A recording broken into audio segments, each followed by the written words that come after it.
SAP Cloud Development Testing துறைகளில் இலவச பயிற்சிகளை BC Straining Academy வழங்கி வருகிறது. Eligibility 12 pass, first graduate, low economic family, single parent. Apply through the link in description. அது என்னன்னா வரலாற்றை வாசித்தல் அப்படின்ற ஒரு தலைப்பேரை கொடுத்துருக்காங்க. அது என்னன்னு தெரியல, அது என்ன பிரச்சனை தெரியல. ஒருவேளை சலபதி அவர் பேச இருக்கிறதுனால அந்த வரலாறு சம்மந்தம் கொடுத்துருப்பாங்கன்னு நினைக்கிறேன். அந்த பார்த்து நான் 3 பேர் தலைப்பை பார்த்தோன்னா வாசிப்பில் இருக்கிறது வாழ்க்கைன்னு ஒன்று, இன்னொன்று வரலாற்றை வாசித்தல், இன்னொன்று மதிப்புரைகளும் வாசிப்போம். என்னன்னு தெரியல, ஏதோ இந்த போய் சொல்லும்போது ஒவ்வொரு சீசன்லையும் அவர் MIDS ப்ரொஃபஸர் வந்திருக்கனால அதெல்லாம் ஒரு தடவை பார்த்தீங்கன்னா ஒரு ப்ரொஃபஸர் ரிசர்ச் டாபிக் கொடுக்கும்போது வாசிப்புன்னா ஒரு 100 வாசிப்பு கொடுப்பாங்க, பேசல்னா ஒரு 100 பேசல். அது மாதிரி இன்றைக்கி கொடுக்குற எல்லாத்துக்கும் வரலாற்றை வாசித்தல் கொடுத்துட்டாங்க. அது மாதிரி எனக்கு என்ன சொல்லிட்டாங்கன்னா இந்த தலைப்பு கொடுத்து நீங்கள் பேசுங்க அப்படின்னாங்க. வரலாற்றை வாசித்தல் அப்படின்னோடனே எனக்கு ஒரு பெரிய இதாகிடுச்சு. ஏன்னா வரலாறுக்கும் தமிழ் சமூகத்துக்கு எந்த வித சம்மந்தமும் கிடையாது. ஏன்னா நமக்கு இது வரைக்கும் எல்லாமே ஒரு குத்துமதிப்பாகவே வாழ்ந்துட்டோம். நம்ம இன்றைக்கி சொல்லப்போனால் இந்த நூற்றாண்டிலே நாம் வரலாற்றின் மீது இருக்கக்கூடிய அந்த பிரஜை கிட்டத்தட்ட ஒரு 19 நூற்றாண்டுகளாக இல்லைன்னு நான் நினைக்கிறேன். எனக்கு தெரிஞ்சு போன நூற்றாண்டில் இந்த பொதுவாக சொல்லும்போது சொல்லுவாங்க வரலாறு அப்படின்னு சொல்லும்போது வரலாறு என்ன சொல்லுவாங்கன்னா, பொதுவாக அந்த அறிஞர்கள் வரலாறு என்ன சொல்லுவாங்கன்னா, இறந்த காலத்தை ஏதோ ஒரு வகையில் பதிவு செய்து எதிர்காலத்துக்கு திட்டமிடுதல் வரலாறு அப்படின்றாங்க. ஏன்னா வரலாறுன்னு சொல்லும்போதே இப்போ எங்களுக்கு நிறைய வருதுன்னா வரலாறுனா என்னன்னு ஒரு பெரிய கொஸ்டின் வருது. வரலாறுனா என்ன? வரலாறுன்றது எழுதுனதா, கதையாக சொன்னதா, பாட்டாக சொன்னதா, இல்லை கர்ண பரம்பரையாக சொல்லிட்டு வர்றதா அப்படின்ற ஒரு நிறைய கொஸ்டின் வருது. பட் வரலாறுனுடைய தேவை என்ன அப்படின்னு ஒன்று இருக்குது. வரலாறுடைய தேவை அப்படின்னு இருக்குது. இப்போ வரலாறு என்ன சொல்லுதுன்னா, நாம் எப்படியெல்லாம் இருந்தோம், எப்படியெல்லாம் இருக்க போகிறோம், எப்படியெல்லாம் இருக்க வேண்டும் அல்லது என்பதற்கான ஒரு வழிகாட்டியாக தான் வரலாறு பார்க்குறேன்.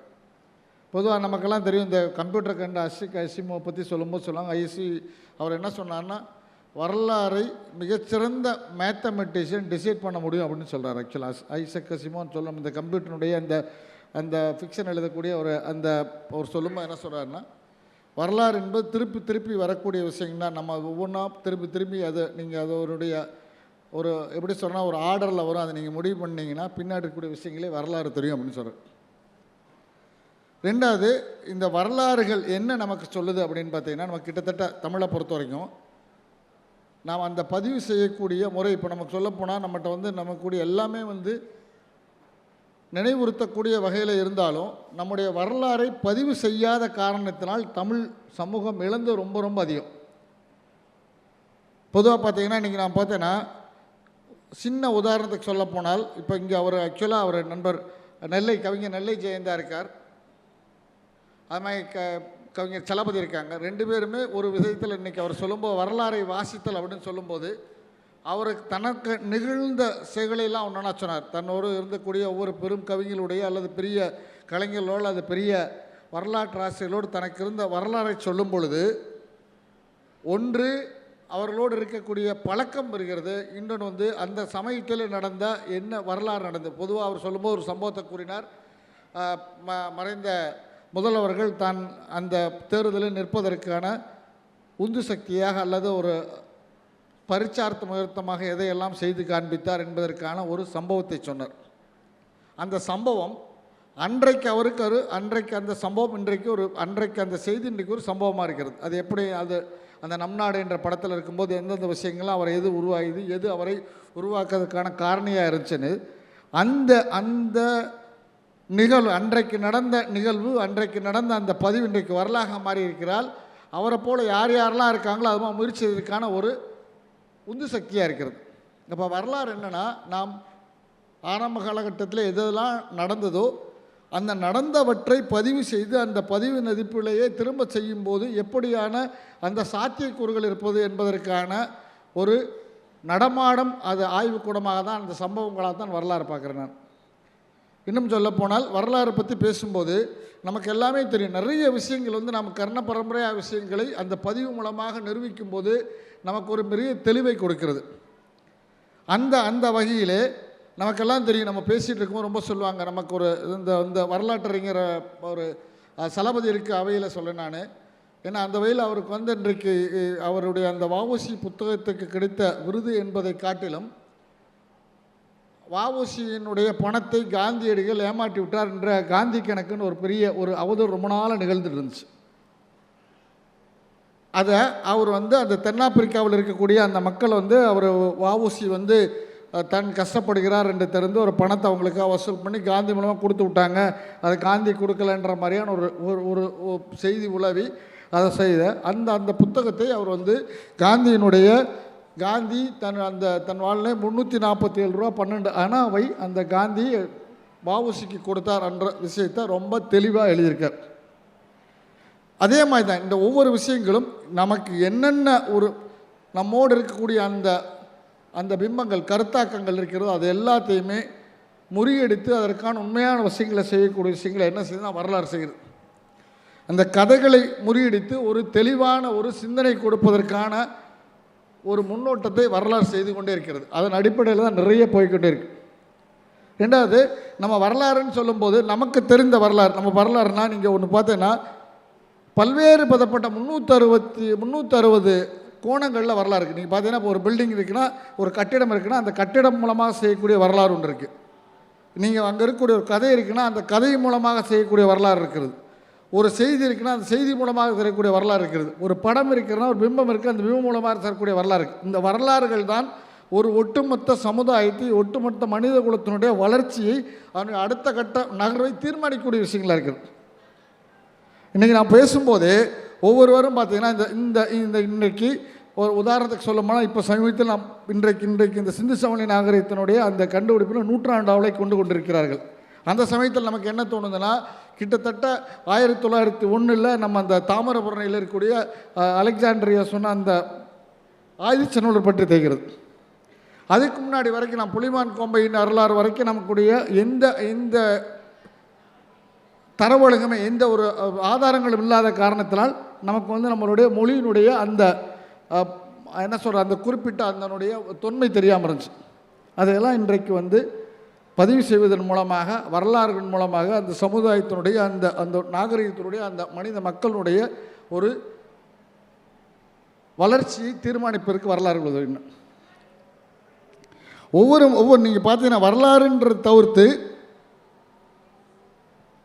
அந்த வரலாறுகளை யாரெல்லாம் பாடம் படிக்க தவறுகிறார்களோ அவர்கள் அந்த தன்னுடைய வாழ்விலே அடுத்த கட்ட நபர்களுக்கு செல்ல முடியாமல் இருக்க. ஒன்றும் சொல்லப்போ நம்ம யாரை போய் கேட்டால், நீங்கள் இன்னும் ஒரு சின்ன உதாரணத்தை கேட்டிங்கன்னா, ஒரு வளர்ச்சி அப்படின்னா நீங்கள் வளர்ச்சி கொடுக்கும்போது இன்றைக்கு இருக்கக்கூடிய வளர்ச்சி இப்படின்னா சென்னை அப்படின்னா சென்னையினுடைய வரலாறு என்பது கிட்டத்தட்ட எப்போ தொடங்குதுன்னா, எப்போ அங்கே ஈஸ்ட் இந்தியா கம்பெனி வந்துச்சு, யார் வாங்கினாங்க, அவங்க மூலமாக எப்படி வந்தது, அந்த இடத்த வாங்கி யார் முதல்ல குடியேறினாங்க, அந்த குடியேறத்தில் பக்கத்தில் இருக்கக்கூடிய ஒவ்வொரு விஷயங்களாக இருக்குது. சமீபத்தில் பார்க்கும்போது இங்கே ஒரு சென்னையில் ஒரு பெரிய கட்டிடத்தை இடித்து ஒரு பெரிய ஒரு குடியிருப்பு கட்ட போகிறேன்.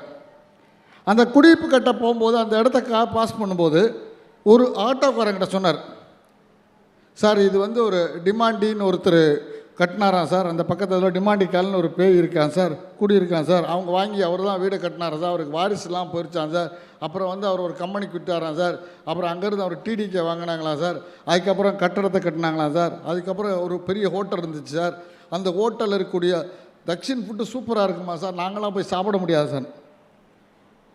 எனக்கு இது கேட்டுன்னு இது என்ன புதுசாக சொல்கிறேன்னு திருப்பி வந்து பார்க்குறேன். ஒரு 2-3 நாள் கழிச்சு யூடியூப்பில் அவர் நண்பர் அவர் ஸ்ரீராம் அவர் சொல்கிறார். அப்போ எனக்கு என்ன தெரிஞ்சுன்னா, ஒரு பெரிய ஆய்வறிஞர் செய்யக்கூடிய விஷயத்தை ஒரு சாதாரண ஆள் போயிட்டே இருக்காங்க.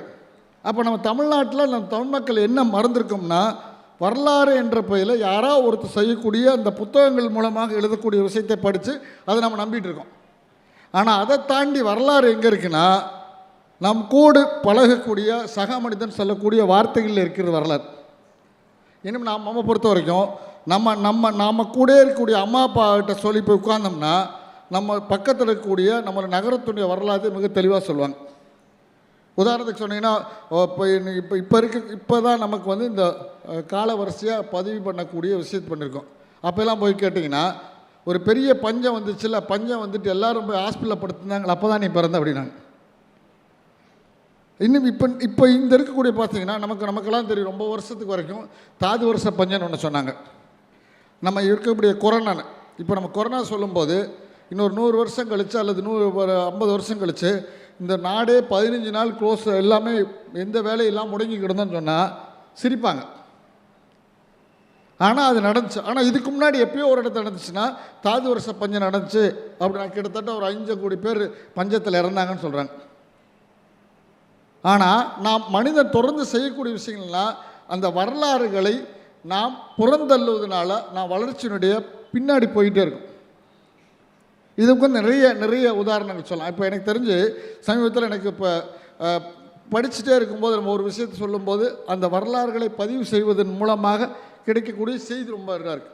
ஒரு 4-5 நாளைக்கு முன்னாடி என்கிட்ட வந்து நீங்கள் படித்த புத்தகத்தை பற்றி கேளுங்கன்னு சொல்லும்போது நான் இதை தான் சொல்லிட்டு இருந்தேன். என்னுடைய அந்த வினோத ரசமஞ்சினி ஒரு புக்கு படித்தேன். நான் ஒரு படிக்கிற காலத்தில் பார்த்தீங்கன்னா அட்டவதான வீராசாமி செட்டியார்னு ஒருத்தர் புத்தகம் எழுதுன வினோத ரசமஞ்சினியை ஒரு நான் பார்க்கும்போது 92 பார்க்கும்போது லிட்டில் புலர் கம்பெனி போட்ட ஒரு பாதி புத்தகம். அதில் ஔவையாரை பற்றி போட்டிருந்துச்சு. அதில் என்னாச்சுன்னா அது நிறைய கம்பராமாயணத்தை பற்றி நிறைய போட்டிருந்துச்சு. அந்த முன்னுரை எழுதுனது பார்த்தீங்கன்னா நாமக்கல் கவிஞர் ராமலிங்கம் எம்எல்சின்னு போட்டிருந்துச்சு. எனக்கு ஒரே அது படித்த சம்மந்தம் இல்லாமல் இருந்துச்சு. என்னடா கண்ணாப்பண்ணான்னு எழுதியிருக்கேன். திடீர்னு பார்த்தா ராமாயணத்தை பற்றி எழுதியிருக்கு, திடீர்னு பார்த்தா கம்பரை பற்றி எழுதியிருக்கு, கம்பரை பற்றி நாளாக இருக்குது, தாசி பொன்னிக்கு இந்த கம்பன் அடிமைன்னு ஒரு அதை ஒன்று போட்டு அதை எழுதியிருந்தார். ஏன்னா அது க்யூரியாசிட்டியில் அது படித்தேன் நான். அப்போ படிக்கும்போது என்னாச்சுன்னா அவர் வந்து ஒட்டை குத்தனுக்கு ரெட்டை தாப்பா அப்படின்னு ஒரு இதை போட்டிருந்தாங்க. அப்போ சொல்லும்போது கம்மனுடைய பற்றி சொல்லும்போது கம்மன் வந்து முதல்ல வந்து சோழன்ட்டு இருந்தார். சோழன்ட்டு ஏதோ ஒரு பேசும்போது அவருக்கு வாக்குவாதம் வந்து அங்கேருந்து கோச்சிட்டு வந்து பாண்டிய நாட்டுக்கு போனார். அப்போ பாண்டிய நாட்டு மிகப்பெரிய நாடாக இருந்துச்சு. அப்போ என்னாச்சுன்னா இது ஒரு செய்தி. அதில் பார்க்கும்போது ஒரு பாட்டை சொல்லியிருந்தாங்க.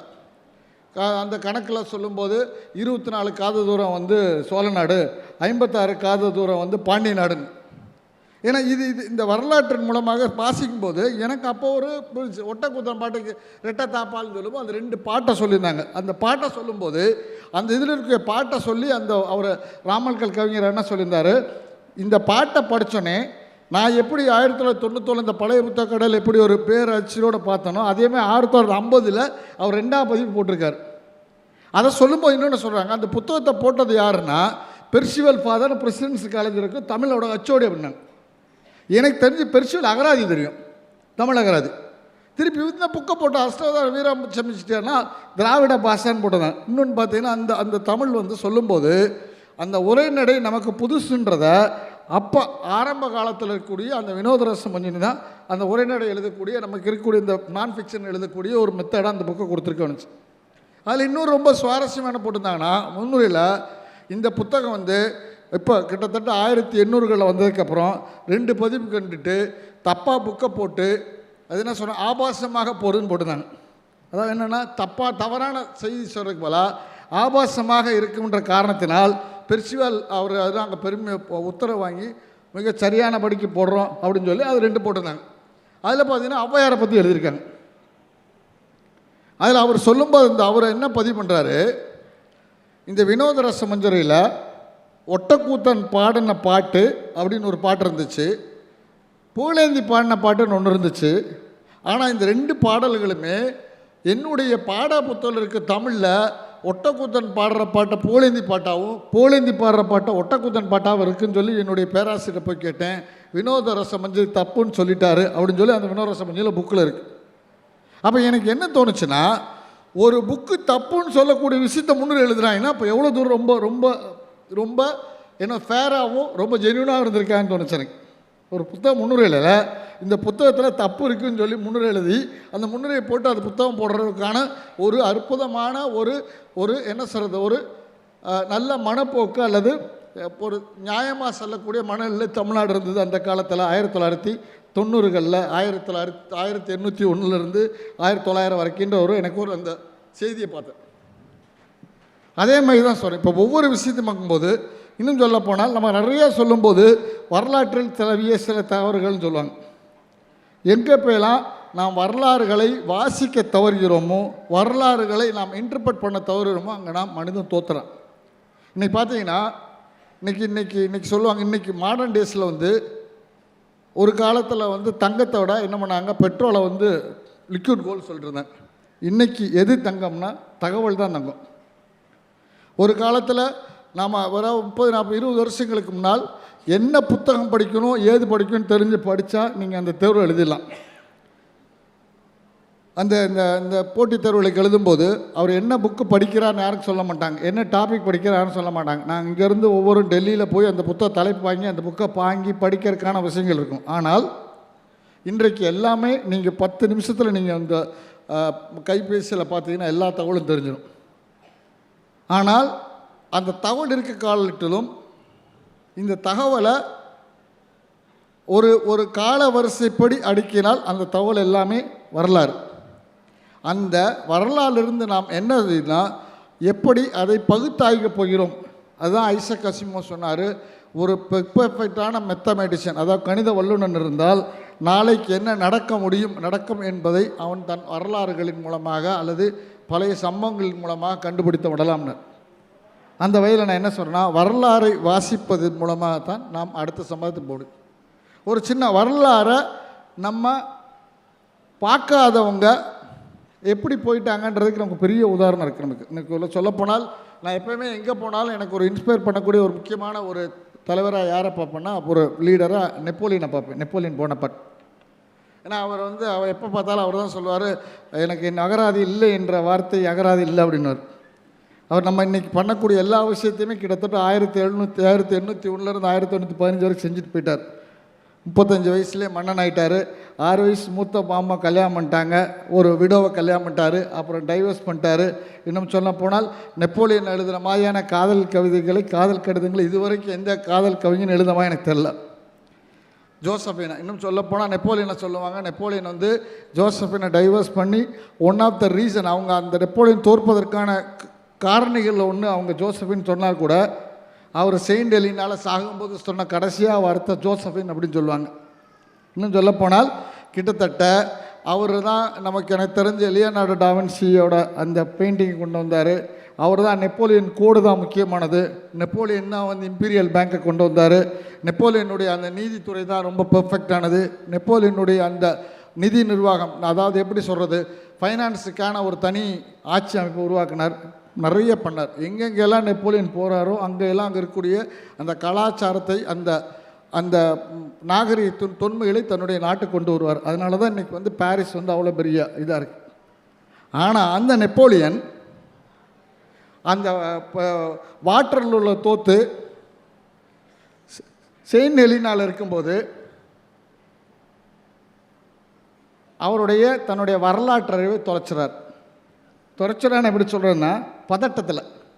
ஆனால் இதே நெப்போலியன் எல்பா தீவில் இருக்கும்போது அங்கேருந்து தப்பிச்சு வரக்கூடிய ஆள் 100 நாள் போட்டு எப்படியா சண்டை போட்டு ஜெயிக்க முடியும்னு நினச்சி ஜெயிக்க முடியாமல் தோத்துட்டு செயின்ட் எலினா போனதுக்கப்புறம் அவரை பார்க்கறதுக்கான ஒரு நண்பர் போனார். ஏதோ ஒரு அந்த சதுரங்கத்தாய் கொடுத்தாங்க, அந்த சதுரங்காய் பார்க்கல, அவரை இறந்துட்டாருன்னு மாதிரி சொல்கிறாங்க. பட் அது பின்னாடி இருக்கக்கூடிய அது எவ்வளோ தூரம் உண்மையாக என்னன்னு தெரியல.